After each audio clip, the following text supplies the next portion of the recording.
किस तरीके से आप आइस फ़रोख्त करती थी और पीती थी? और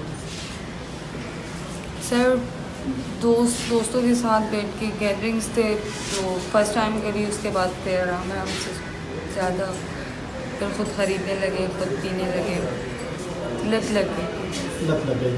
तो आप स्टूडेंट हैं? सर स्टूडेंट नहीं थी, मैं टीचर थी। टीचर हैं आप? टीचर थी सोफा एजुकेशन एकेडमी में। अच्छा, आप अपने शौहर के साथ ये किसके साथ बैठ के पीती थी और किस तरीके से लत लगी? सर पहले तो दोस्तों के साथ थी, फिर उसके बाद शादी हो गई, शादी के बाद फिर अपने हस्बैंड के साथ पीती थी, फिर अब प्रेगनेंट हुई हैं, उसकी वजह से मैंने छोड़ दी। अच्छा, आपके शौहर भी पीते हैं? जी। तो कितने की रोज़ाना आप लोग पी लेते हैं? रोज़ाना की नहीं, बाज़ो कभी कभार। पहले डेली का होता था, शादी के बाद फिर कम कर दिया। तो क्या कहेंगी जो लोग इनसे बचना चाहते हैं, किस तरीके से बच सकते हैं? आपको तो ये लत लग गई। जो हमारे साथ हो रहा है, अगर ये उन्हीं के साथ हो तो इंशाल्लाह मतलब ये एक सज़ा है इसके बाद छोड़ सकते हैं, क्योंकि हमने तौबा कर ली कि भाई इसके बाद नहीं। इससे पहले गिरफ्तार हुई हैं? नहीं, फर्स्ट टाइम।